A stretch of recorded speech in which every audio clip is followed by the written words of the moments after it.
My name is Ryan Walker, and what I'm about to tell you still doesn't make sense to me.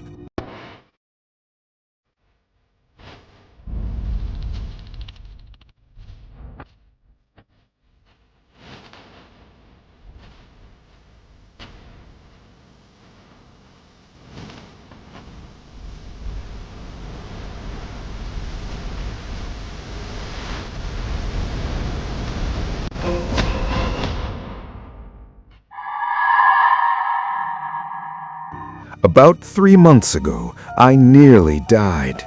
I was riding my bike along a city road when a large delivery truck slammed into me from the left side. The impact threw me several feet across the pavement. Witnesses later said it was a miracle I survived. I was rushed to St. Mary's City Hospital, about 2 miles from the accident site. The doctors told my parents that my life had been saved, but my injuries were serious. My left leg was fractured, my right arm was broken, and my body was covered in deep cuts and bruises. The first night was spent in the ICU. When I finally regained consciousness and my condition stabilized, I was moved to a private room.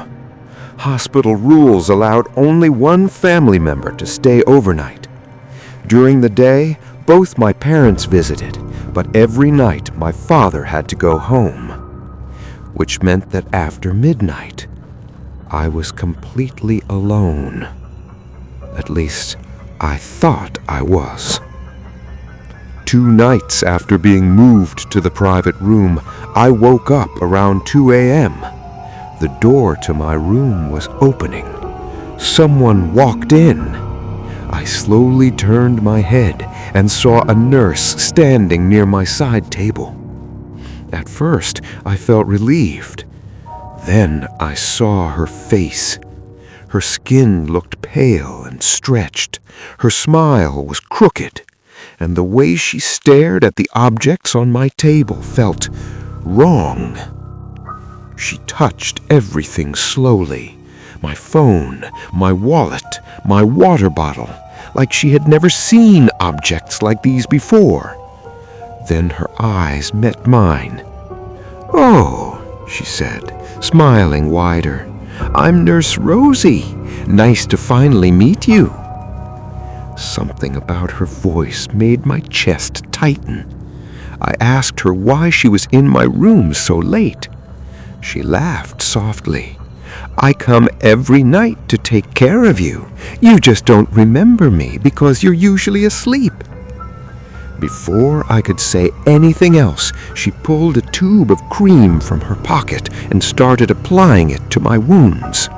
The moment it touched my skin, a sharp burning sensation shot through my body. I winced. "What is that? It burns." She smiled. "It's supposed to burn. That means it's working." After finishing, she dragged a chair next to my bed and sat down. Then she started telling me a story.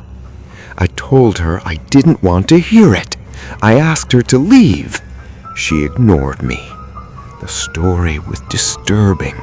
5 friends camping in the woods, a serial killer watching them.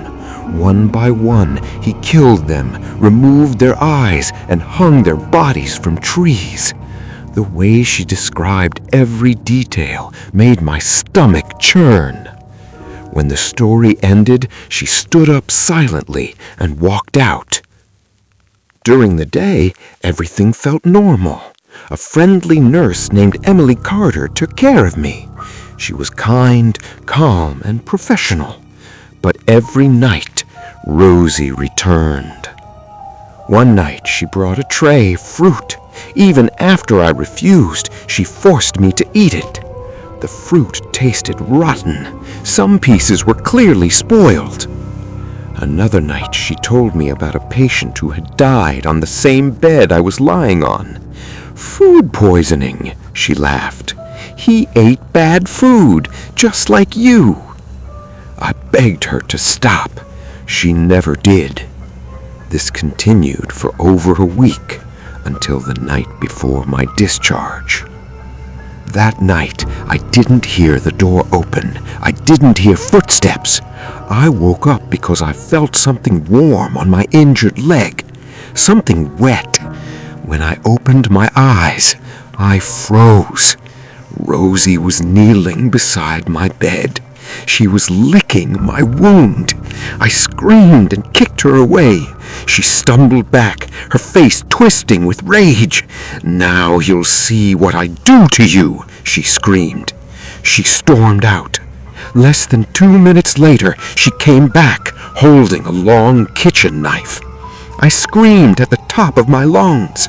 Just as she reached my bed, the hallway lights turned on, and footsteps came running toward my room. Rosie ran.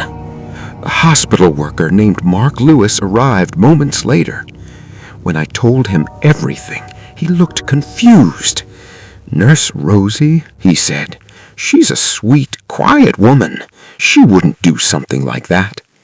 Still, he stayed outside my room all night.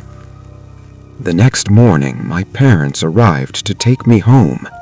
Before leaving, I told the doctor everything. He frowned. "Nurse Rosie?" he said. "She's one of our best nurses." He asked Nurse Emily to bring Rosie into the room. When she walked in, my blood turned cold. This was not the woman I had seen. The Rosie I knew was older.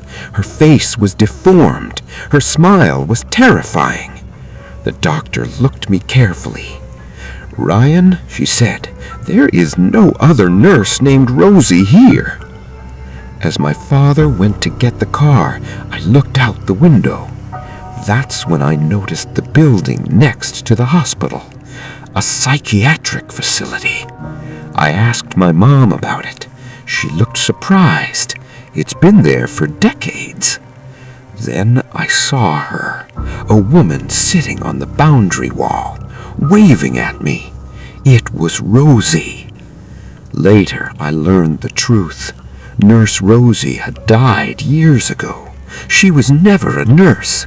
She was a violent patient from that psychiatric facility who once escaped, dressed in stolen hospital clothes, and attacked a staff member. She was killed that same night, and somehow, for 10 nights straight, she had been visiting me. Sometimes late at night, I swear I can still smell that burning cream.